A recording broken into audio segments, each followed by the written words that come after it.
आज हम science class 8 का चैप्टर फर्स्ट पढ़ेंगे, जिसका नाम है क्रॉप प्रोडक्शन एंड मैनेजमेंट। इस चैप्टर को शुरू करने से पहले एक रिक्वेस्ट है, प्लीज़ अगर कंटेंट अच्छा लगा तो मेरे चैनल को लाइक करें और सब्सक्राइब करें, और अगर कोई सजेशन हो तो प्लीज़ कमेंट बॉक्स में दें, ताकि मैं उससे अच्छा से अच्छा कोशिश करूं कि उससे उस सजेशन को कंसीडर करके मैं अच्छा से अच्छा कंटेंट बना सकूं। चलिए चैप्टर को शुरू करते हैं। पहला चैप्टर का टाइटल क्या है? चैप्टर का हेडिंग है क्रॉप प्रोडक्शन एंड मैनेजमेंट, यानी कि जो भी खेती हमने की, क्रॉप का प्रोडक्शन किया, फसल का प्रोडक्शन किया, तो प्रोडक्शन तो हमने कर लिया, अब उसका मैनेजमेंट हम कैसे करेंगे, इन सारी बातों को हम इस चैप्टर में पढ़ेंगे। चलिए पढ़ते हैं। Paheli and Boojho went to their uncle's house during the summer vacation. जब समर का वैकेशन हुआ, यानी कि गर्मियों की जब छुट्टियां हुई, तो पहेली और बूझो कहाँ गए? वो गए अपने चाचा के घर। There uncle is a farmer. उनके जो अंकल थे वो क्या थे? वो फार्मर थे। फार्मर मतलब किसान थे। वन डे, एक दिन, उन्होंने देखा कि सम टूल्स लाइक खुरपी, सिकल्स, प्लग, ये सारी जो चीज़ें हैं वो उन लोगों ने एक दिन देखा। यानी कि जो खुरपी, मतलब खुरपी, जो खेती बाड़ी करने की जितने औजार थे, इन बच्चों ने क्या किया? इन बच्चों ने कहाँ देखा? खेत में देखा। ठीक है, अब देखो बूझो का एक शायद क्वेश्चन हो। I want to know where and how we use this tools. ये बच्चा कहता है बूझो कि मैं जानना चाहता हूँ कि इस टूल्स को कहाँ और कैसे यूज करते हैं, यानी कि वेयर एंड हाउ मतलब कहाँ और कैसे यूज करते हैं। ठीक है, तो आगे देखते हैं। You have learn that all living organism require food. आपने पढ़ा है या आप जानते हैं कि जितने भी जीवित प्राणी हैं, वो छोटे जीव जंतु हो या बड़े जीव जंतु हों, सबको क्या चाहिए? सबको खाना चाहिए। Plant can make their food themself. Plant जो होते हैं वो अपने खाना को क्या करते हैं? वो अपने फूड को खुद से बना सकते हैं। यानी कि जब पौधे को खाना बनाना होगा तो वो कभी ये नहीं कहेंगे कि अब मैं दुकान जा रहा हूँ, मैं दुकान से चीनी लाऊंगा, आटा लाऊंगा, दाल लाऊंगा, तब मैं खाना बनाऊंगा।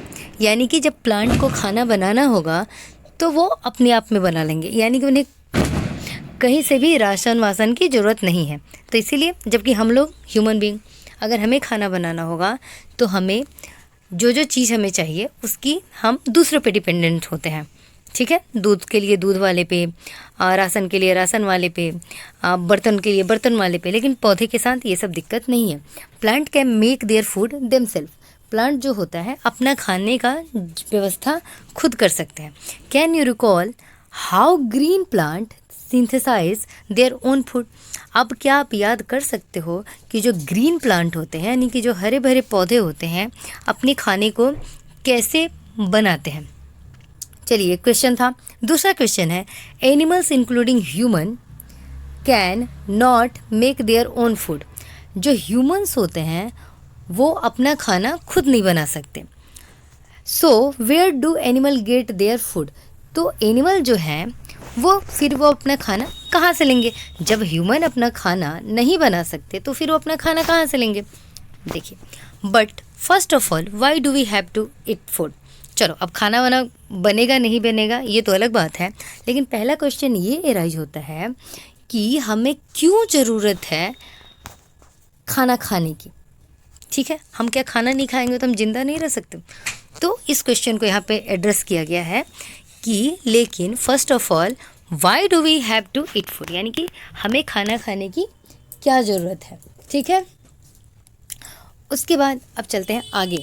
आगे ये कहानी है कि यू ऑलरेडी नो दैट, आपको पहले से पता है कि एनर्जी फ्रॉम द फूड, जो एनर्जी फूड से आती है, इज यूटिलाइज्ड, उसको यूटिलाइज किया जाता है, उसका यूज किया जाता है। कौन यूज करता है? तो बाई ऑर्गेनिज्म, यानी कि जो जीव जंतु है, वो छोटे जीव हो या हाथी जैसे बड़े जीव हो, वो यूटिलाइज किया जाता है, यूज किया जाता है for carrying out their various body functions.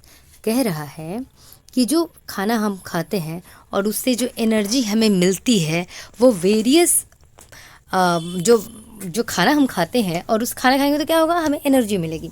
और उस एनर्जी को जितने भी जीव जंतु हैं वो किस काम में लाते हैं, तो वो अपने वेरियस बॉडी फंक्शंस को काम में लाते हैं। जैसे कि हमें डाइजेशन के लिए भी एनर्जी चाहिए, रेस्पिरेशन के लिए भी एनर्जी चाहिए, और जब हम उत्सर्जन करते हैं यानी कि वेस्ट मटेरियल जब हम अपने शरीर से बाहर निकालते हैं तो उसके लिए भी हमें क्या चाहिए, एनर्जी चाहिए। आगे बढ़ते हैं। We get our food from plant और एनिमल और बोथ। कह रहा है कि जो हम अपना फूड जो हम लोगों का होता है वो हम प्लांट से लेते हैं या फिर एनिमल से लेते हैं या फिर हम प्लांट और एनिमल दोनों से लेते हैं। यानी कि अगर मान लो कि आप वेजिटेरियन हो तो आप प्लांट बेस्ड फूड खाओगे, यानी सेब खाओगे, एप्पल खाओगे, संतरा खाओगे, गेहूँ खाओगे, चावल खाओगे, दाल खाओगे, यानी कि इससे रिलेटेड जो चीज़ें वो खाओगे। अगर आप वेजिटेरियन है तो प्लांट बेस्ड खाना खाओगे, और अगर आप नॉन वेजिटेरियन है तो आप प्लांट प्लस एनिमल बेस्ड दोनों खाना खाओगे, ठीक है।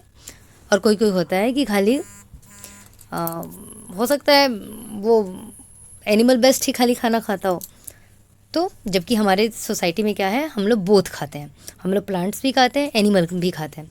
यानी कि जो नॉन वेजिटेरियन है, प्लांट मतलब चावल, दाल, रोटी, दाल, ये सब तो आप खाओगे ही, वो प्लांट बेस्ड है।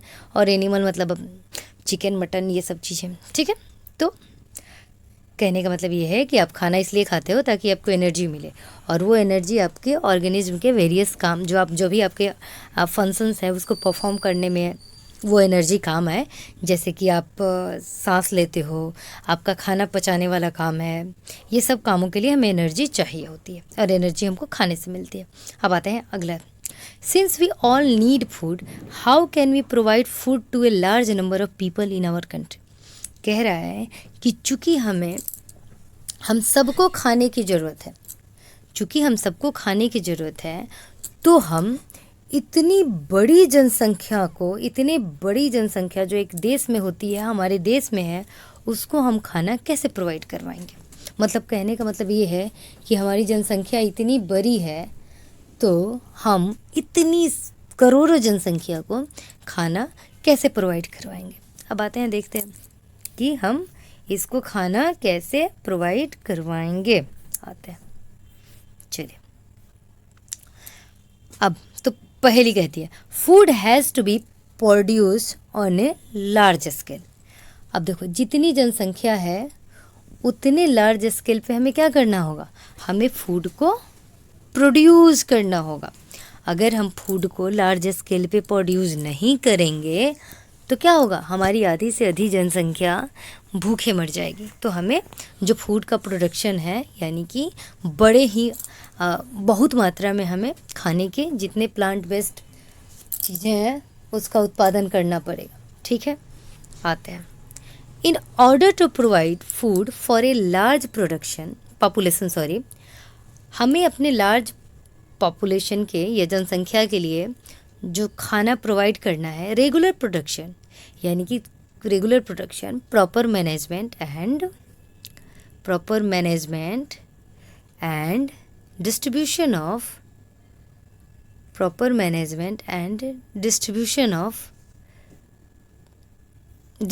Is necessary. कह रहा है कि इतने बड़े मात्रा पे अगर हम प्रोडक्शन करते हैं फूड का, तो मतलब क्रॉप का, तो हमें क्या करना होगा कि उसका हमें रेगुलर प्रोडक्शन करना होगा। अब ये नहीं कि एक साल हमने 100 क्विंटल धान या चावल या गेहूँ ये हार्वेस्ट कर लिया और अगले साल हम बोलेंगे कि नहीं, इस साल तो हम नहीं लगाएंगे। ऐसा नहीं करना होगा, हमें रेगुलर प्रोडक्शन करना होगा। मतलब हर साल हमें प्रोडक्शन करना ही करना होगा।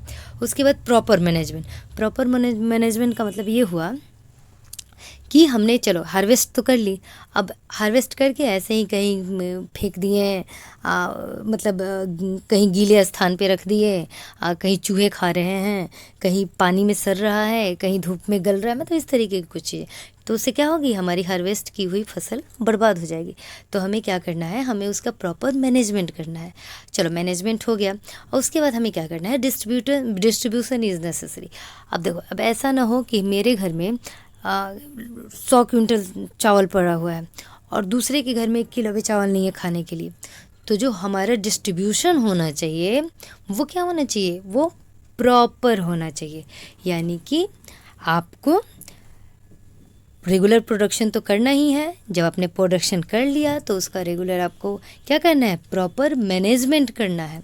और जब आपने मैनेजमेंट कर लिया, यानी कि आपने अच्छे से उसकी पैकेजिंग कर ली, अच्छे से आपने उसको स्टोर कर लिया, उसको सुखा उखा के एकदम से कीड़े मकोड़े मारने वाली दवाई वाई रख के एकदम मैनेज कर लिया, उसके बाद आपको क्या करना है, उस अनाज को सबकी में बराबर, मतलब सबको अनाज मिल जाना चाहिए, कि यानी कि डिस्ट्रीब्यूशन जो होना चाहिए वो सबको आना चाहिए। ये नहीं कि एक देश के एक हिस्से में इतना सारा खाना हो कि वो खाना साल से, मतलब 1 साल से ज़्यादा, मतलब 2 4 10 साल का हो, और एक सेक्शन को हो खाना ही ना मिले।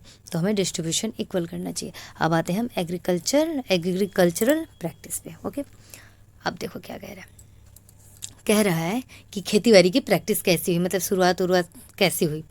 अब इसमें पढ़ाएगा, तो कह रहा है कि 10,000 BCE तक, बिफोर क्रिश्चियन एरा तक, पीपल वर नोमैटिक, यानी कि ये जो लोग हैं घुमंतु टाइप के थे, ठीक है।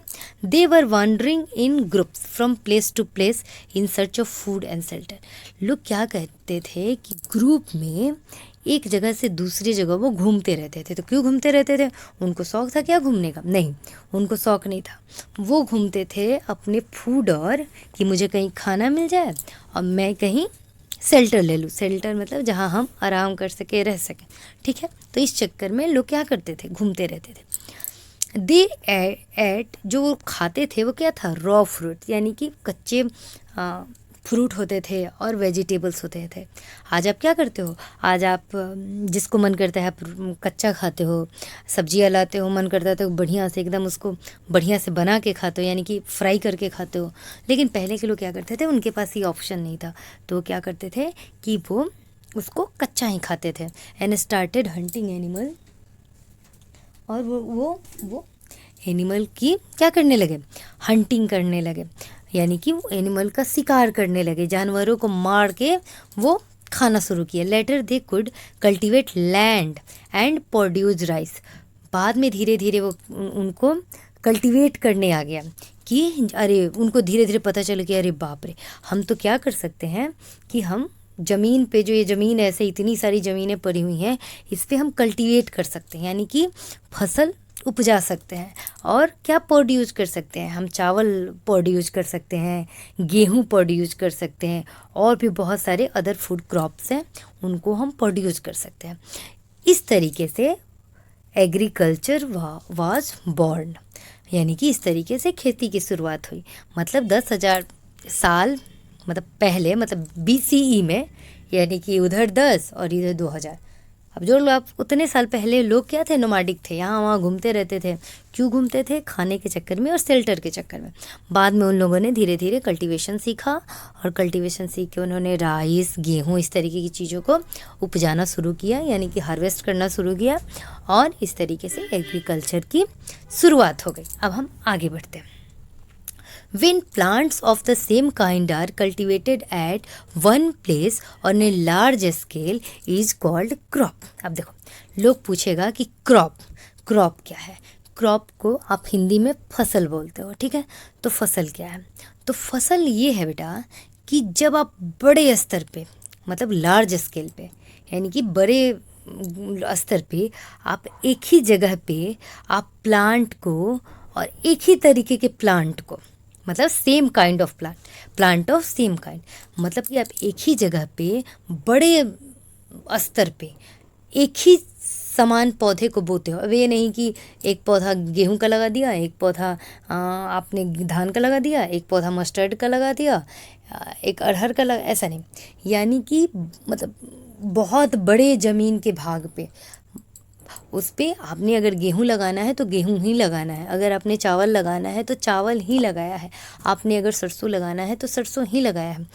तो ऐसे लार्ज स्केल पे आप एक ही जगह पे ऐसी मतलब एक ही तरीके के पौधे को लगाते हो तो उसे आप कहते हैं क्रॉप। क्रॉप मतलब कि फसल, ठीक है।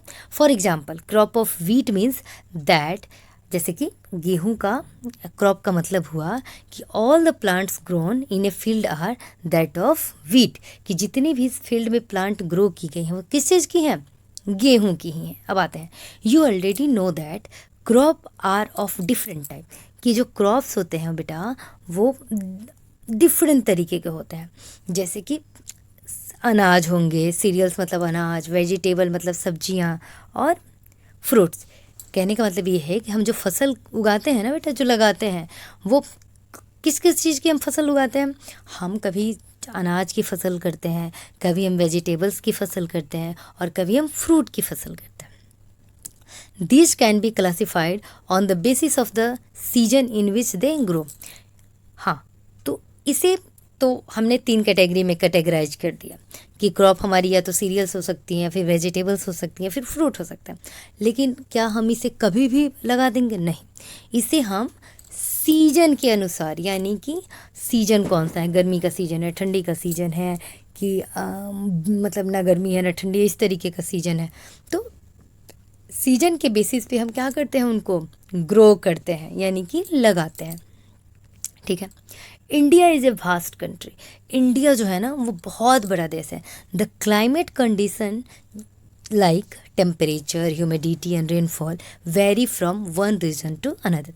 इसकी जो क्लाइमेट कंडीशन है, जो इंडिया के जो क्लाइमेट कंडीशन है, अब क्लाइमेट कंडीशन में क्या क्या आता है, टेम्परेचर आता है, ह्यूमिडिटी आता है, और रेनफॉल आता है, यानी कि कितनी गर्मी पड़ रही है, हवाओं में हवाएं कितनी लू जैसी लग रही हैं कि अच्छा लग रहा है, या फिर कितना बारिश हो रहा है। ये सब चीज़ें एक जगह से, यानी कि एक रीजन, यानी कि एक जगह से दूसरे जगह पे ये क्या करता है, वैरी करता है। वैरी मतलब अलग अलग हो जाता है, यहाँ कुछ और होगा, यहाँ का। अब जैसे कि आप कश्मीर में जाओगे सेम महीने में, तो मई जून में, तो जैसे दिल्ली में आप हो तो मई जून में एकदम भयंकर वाली गर्मी धूप, कश्मीर में जाओगे तो बड़ा ही मॉडरेट सा जगह होता है।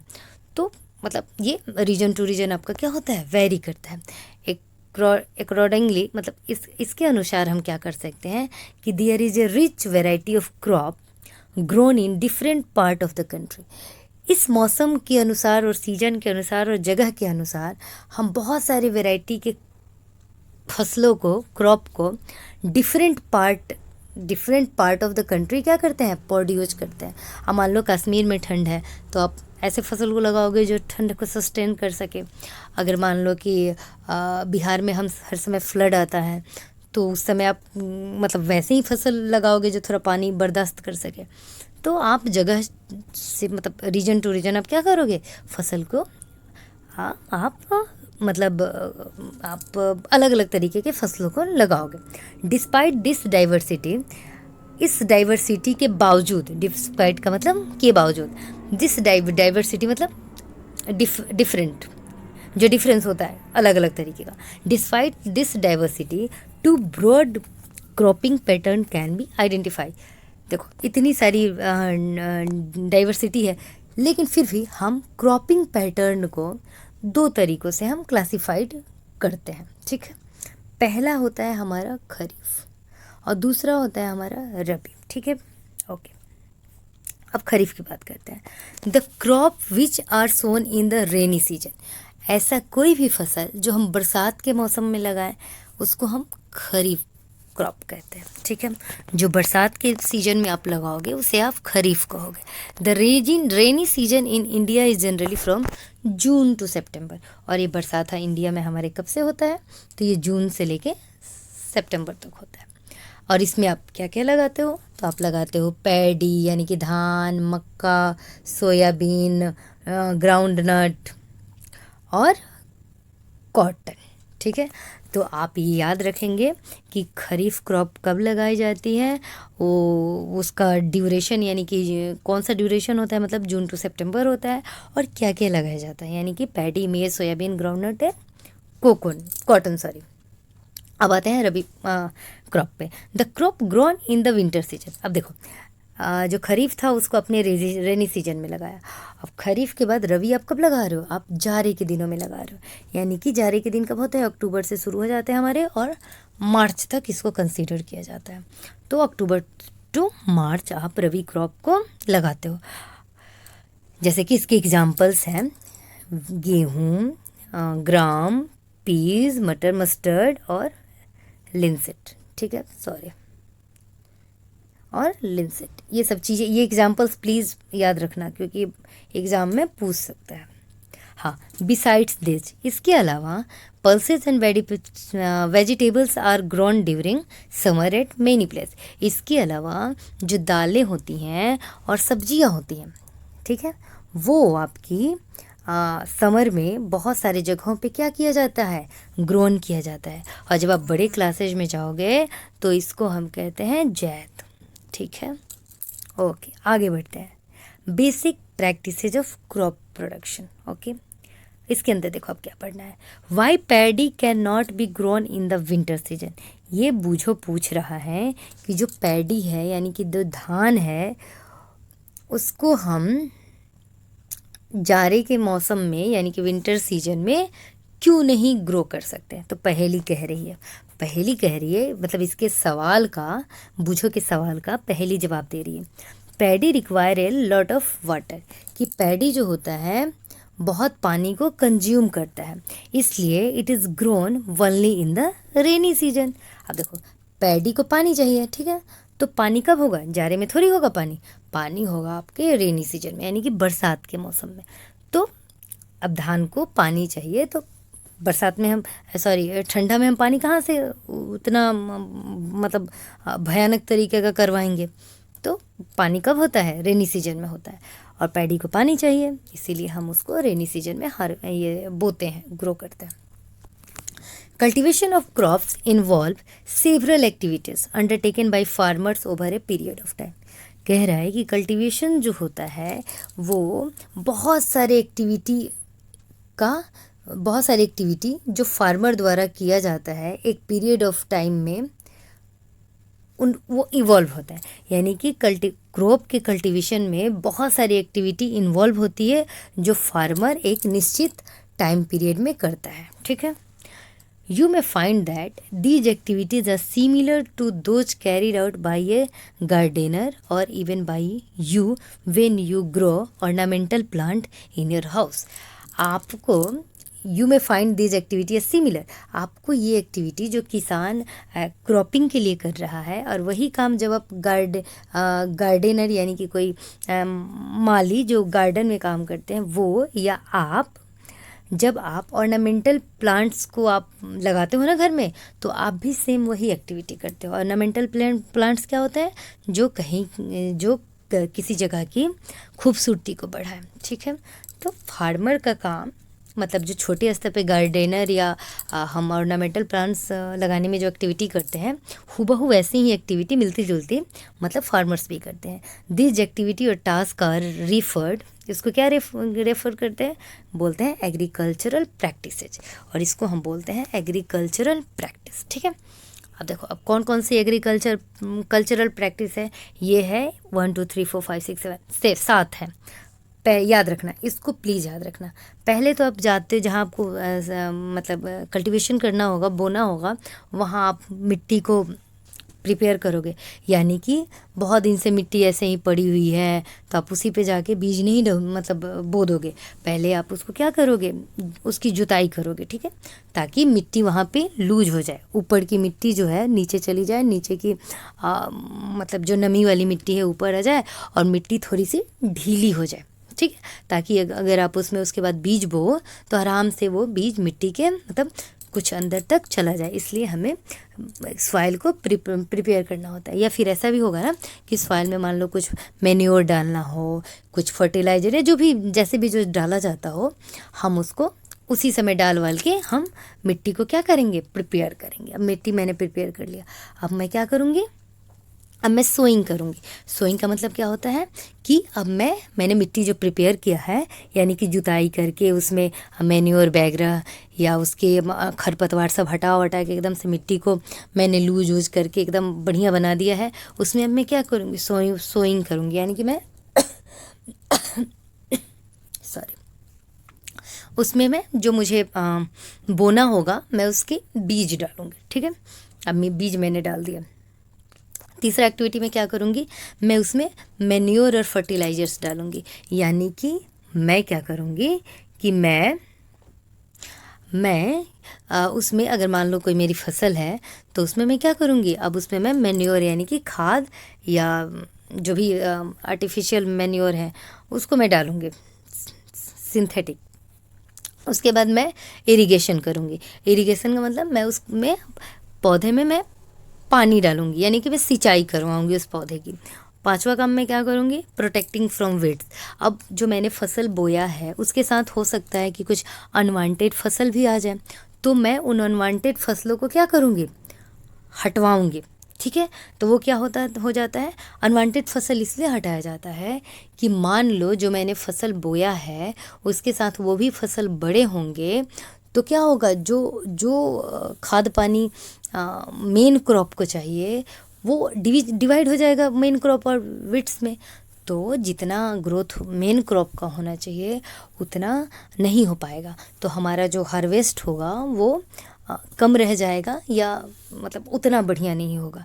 मान लो एक एग्जांपल है, आपके घर में मान लो आप 3 रोटी खाते हो। ठीक है, अब आपको 3 रोटी आराम से दिया जाए, आप बढ़िया से खा लोगे, पेट भर जाएगा, सब चीज़ ठीक है। लेकिन उसी रोटी को शेयर करने 1-2 आदमी और आ जाए तो क्या होगा, आपका पेट भरेगा नहीं। तो क्या करना होगा, उन आदमियों को बोलना होगा कि भाई जहाँ से आप आए हो चले जाओ। ठीक है, तो उसी तरीके से वीड्स क्या करते हैं, वीड अगर आप रहने दोगे तो आपका जो मेन क्रॉप होगा उसके जितने सारे न्यूट्रिशंस होंगे उसको वो भी शेयर करेगा। तो उससे क्या होगा, आपका प्रोडक्शन हैम्पर होगा या फिर आपका जो क्रॉप जो है उतना बढ़िया ग्रोथ नहीं करेगा जितना बढ़िया करना चाहिए, क्योंकि उसने न्यूट्रिशन शेयर कर लिया है। अब आते हैं छठे पे, हार्वेस्ट। हार्वेस्ट मतलब कटाई। अब मैंने सब कर लिया, फिर मैं अगर मान लो फसल पक गया तो मैं तो उसको हार्वेस्ट भी करूँगी, तो मैं अब उसका क्या करूँगी, हार्वेस्टिंग। उसके बाद स्टोरेज। ठीक है, अब देखो हार्वेस्टिंग के बाद स्टोरेज। स्टोरेज का मतलब ये हुआ कि जो आपने फसल काट हार्वेस्ट कर लिया, यानी कि जो फसल पक गया और उसको आपने काट लिया, आप अपने घर तक लाए। ठीक है, मान लो कि आपने गेहूं का फसल किया था, गेहूं काट वाट के आप अपने घर पे लाए, एकदम उसकी थ्रेसिंग वगैरह करवा के उसके दाने मतलब दाने वो निकलते हैं ना उसके थ्रेसिंग के बाद, वो सब घर पे लाए। और उसके बाद आप क्या करते हैं, आप उसको स्टोरेज करते हैं। स्टोरेज का मतलब आप बढ़िया से उसको बोरी वोरी में कस के उसमें मतलब कीड़े मकोड़े नहीं लगने के लिए कुछ मान लो दवाई वाई, कुछ नीम के पत्ते वत्ते भी लोग डालते हैं, उतना मुझे नहीं पता। लेकिन स्टोरेज में क्या होता है कि आप उसको प्रॉपर स्टोर करते हो। अगर आपको लगे कि इसको सुखाना उखाना चाहिए तो आप हार्वेस्टिंग के पहले आप उसको बढ़िया से सूखा उखा भी देते हो। जैसे कि मक्का का फसल जब कट के आता है ना, तो जब वो कट के आ जाता है तो उसको खूब बढ़िया पहले सुखा दिया जाता है। हार्वेस्टिंग के बाद उसको खूब बढ़िया सुखा के और फिर उसको स्टोर किया जाता है। अगर उसको आप नहीं सुखाओगे मक्के के हार्वेस्ट को, जो अनाज निकल गया, तो फिर वो क्या होगा, वो नमी से वो सड़ने के चांसेस होते हैं। तो स्टोरेज हमें प्रॉपर करना चाहिए, अदरवाइज हमारी सारी मेहनत पे पानी फिर जाएगा। ठीक है, अब आते हैं, अच्छा अब इसी को इसने इसी को ना मतलब डिफरेंट हेड्स में डिस्क्राइब कर दिया। चलो अब हम लोग एक एक करके फिर से इसको पढ़ लेते हैं। प्रिपरेशन ऑफ सॉइल यानी कि मिट्टी की तैयारी। The preparation of soil is the first step before growing S crop. किसी क्रॉप को ग्रो करने से पहले जो प्रिपरेशन होता है मिट्टी का, जो मैंने पहले बताया कि उसको लूज करना, उसमें मतलब उसको मिट्टी को भुरभुरा बना लेना, वो सब पहला स्टेप होता है। One of the most important task in agriculture is to turn the soil and loosen them. हमने पहले बताया था कि सॉइल को आप जब जोत लेते हो तो क्या हो जाता है, सॉइल ऊपर की मिट्टी नीचे, नीचे की मिट्टी ऊपर, इस तरीके से मिक्स हो जाता है और मिट्टी थोड़ी सी भुरभुरी हो जाती है, यानी कि मिट्टी खुल जाती है, लूज हो जाती है, चट्टान जैसे नहीं रहती। This allow the root to penetrate deep into the soil. और जब मिट्टी आपकी भुरभुरी हो जाएगी यानी कि ढीली हो जाएगी, तो जो आपके सीड का जो रूट निकलेगा वो क्या होगा, पेनिट्रेट होगा। कहाँ कहाँ, मतलब डीप, मतलब नीचे तक उसके जो रूट होंगे ना आपके बीज के, वो नीचे तक जाएंगे मिट्टी में। The loosen soil allow the root to breathe easily. और ये लूज जो सॉइल आपने जोत के उसको लूज कर लिया है, वो पौधे के ब्रीथिंग के लिए भी, मतलब पौधे के लिए मतलब थोड़ा सांस लेना क्या होता है, आसान हो जाता है। Even when they go deep into the soil, मतलब वो नीचे चले गए ना, बहुत भी नीचे चले गए तो उन्हें ब्रीथिंग में दिक्कत नहीं होता। Why does the loosen of soil allow the roots to breathe easily. कह रहा है कि ये जो सॉइल है, अगर हम उसको लूज कर देते हैं तो रूट इतना आसानी से मतलब कैसे सांस ले लेता। बातें हैं, the loosen soil help in the growth of earthworm and microbes present in the soil. अभी जो आप अपने मिट्टी को लूज कर दी, ढीली कर दी, तो ये किसकी ग्रोथ में हेल्प करेगा, ये जो अर्थवर्म मिट्टी में होते हैं, और माइक्रोब्स यानी छोटे छोटे जो मतलब छोटे छोटे जो क्या बोलेंगे उसको, नंगी आंखों से जो नहीं देख सके हैं, वो मिट्टी में उनका ग्रोथ होने लगता है जब मिट्टी ढीली हो जाती है। This organism are friend of the farmer. ये ऑर्गेनिज्म जो होते हैं किसके दोस्त होते हैं, वो फार्मर के दोस्त होते हैं। Since they further turn and लूजन the soil. और इसके बाद वो क्या करते हैं कि जो किसान ने मिट्टी को जोत के भरभरा बनाया होता है, फिर माइक्रोब्स उसमें और उसको मतलब लूज करने में उसकी मदद करते हैं। And add humus to it. और उसमें क्या चीज़ ऐड करते हैं, ह्यूमस ऐड करते हैं। But why the soil need to be turn and loosen. लेकिन सॉइल को मतलब टर्न यानी कि जो मिट्टी का पहले ऊपरी सतह था, वो मतलब उसका जब आप जुताई करोगे तो जाहिर सी बात है मिट्टी ऊपर की परत नीचे आएगी, नीचे की परत ऊपर जाएगी, और मिट्टी क्या होगी आपकी, लूज होगी, यानी कि मिट्टी ढीली होगी। You have learn in the previous classes the soil contain minerals. Soil में क्या मिलता है बेटा, मिनरल्स मिलते हैं, बहुत सारे मिनरल होंगे, वहाँ पे वाटर होगा, वहाँ पे एयर होगा, और वहाँ पे कुछ मतलब ऐसे छोटे छोटे जीव जंतु होंगे जो कि जिंदा ही होंगे। उसके साथ साथ dead plant and animal get decomposed. और मान लो कि मिट्टी में कोई डेड प्लांट, मतलब कोई प्लांट था सरवड़ के, वो गिर गया उस मिट्टी में, या फिर कोई एनिमल दब गया हो, तो क्या होगा, वो डिकम्पोज हो जाएगा बाय सॉइल ऑर्गेनिज्म। जो माइक्रोब्स यहाँ पे अपने हुआ था ना, अर्थ ये क्या नाम था इसका, अर्थवर्म और माइक्रोब्स जो मिले थे, वो क्या करेंगे, इसको डिकम्पोज कर देंगे। इन दिस वे, इस तरीके से various nutrients in the dead organism are released back into the soil. इस तरीके से बहुत सारे जो न्यूट्रिएंट्स हैं वो उसमें मिट्टी में क्या होंगे, मिल जाएंगे, रिलीज हो जाएंगे। these nutrients are again absorbed by plant। और ये न्यूट्रिएंट्स क्या होंगे, प्लांट के द्वारा एब्जॉर्ब कर लिए जाएंगे। Sorry. Since only a few centimeters of the top layer of soil support plant growth, turning and losing of soil bring the nutrients rich soil to the top so that plant can use these nutrients। कह रहा है कि चूँकि कुछ ही centimetre का जो top layer होता है सॉइल का, यानी कि सबसे ऊपरी परत, वही प्लांट ग्रोथ को क्या करता है, सपोर्ट करता है। यानी कि प्लांट के ग्रोथ में कौन उपयोगी होता है, मिट्टी का लेयर, तो मिट्टी का सबसे ऊपरी लेयर उपयोगी होता है। तो जब हम टर्न कर देते हैं और मिट्टी को लूज कर देते हैं, वो क्या लाता है, उससे क्या होता है कि जो न्यूट्रिएंट्स रिच सॉइल है टॉप पे, वो नीचे चला जाएगा, नीचे का मिट्टी ऊपर आ जाएगा, और फिर दोनों मिट्टी क्या होंगे, आपके न्यूट्रिशन से भर जाएंगे। इसलिए turning and losing of soil is very important for cultivation of crop. ठीक है, the process of losing and turning the soil is called tilling या प्लगिंग। इसे हम टिलिंग या प्लगिंग कहते हैं इंग्लिश में।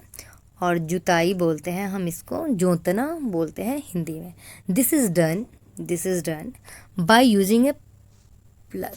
इसे हम उसको हल से उसको ये काम करते हैं। Ploughs are made of would और आयरन। ये किस चीज़ से बना होता है? ये लकड़ी से बना हो सकता है या आयरन से यानी कि लोहे से बना हो सकता है। If the soil is very dry it may need watering before plug.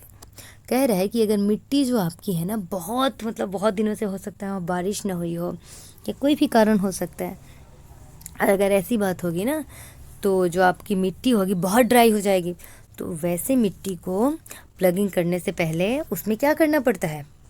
Watering करना पड़ता है, ताकि मिट्टी थोड़ी सी लूज हो जाए और इजीली हम उसको उसकी जुताई कर सकें।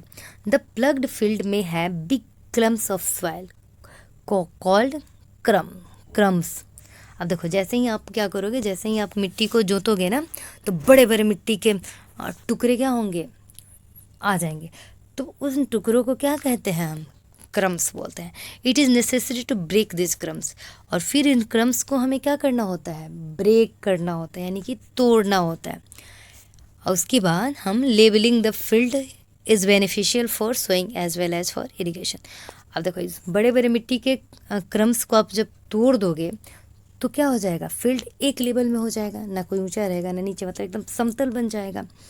और ये हमारे बीज बोने में और सिंचाई करने में, इरिगेशन में, दोनों में क्या होता है? बहुत काम आता है। Levelling of soil is done with the help of labour. इसको हम लेबर, या प्लीज़ प्रोनाउंसिएशन देख लीजिएगा। इससे हम क्या करते हैं? मिट्टी का जो क्रम्स बना है उसको हम तोड़ने का और जो खेत है हमारा उसको लेवल करने का काम लेते हैं। Sometimes manure is added to the soil before tilling. कभी कभी क्या होता है कि हम टिलिंग से पहले खेतों में मैन्योर ऐड कर देते हैं, यानी कि गोबर वगैरह, देखना ना, लोग ऐड करते हैं किसान लोग, तो इसको हम पहले ही ऐड कर देते हैं। This help in proper mixing of manure with soil. इस तरीके हम पहले ही अगर हम मैन्योर डाल देंगे तो क्या होगा कि मिट्टी में इसकी प्रॉपर मिक्सिंग हो जाएगी, ठीक है। और the soil is moist before. और इस तरीके से क्या होगा कि सॉइल जो होगा, आपकी मिट्टी जो होगी वो बुआई से पहले नमी में उसमें आ जाएगी, ठीक है। तो कैसा लगा प्लीज़ इसको कमेंट में लिखिएगा। Thank you so much for watching and for supporting. Thank you so much.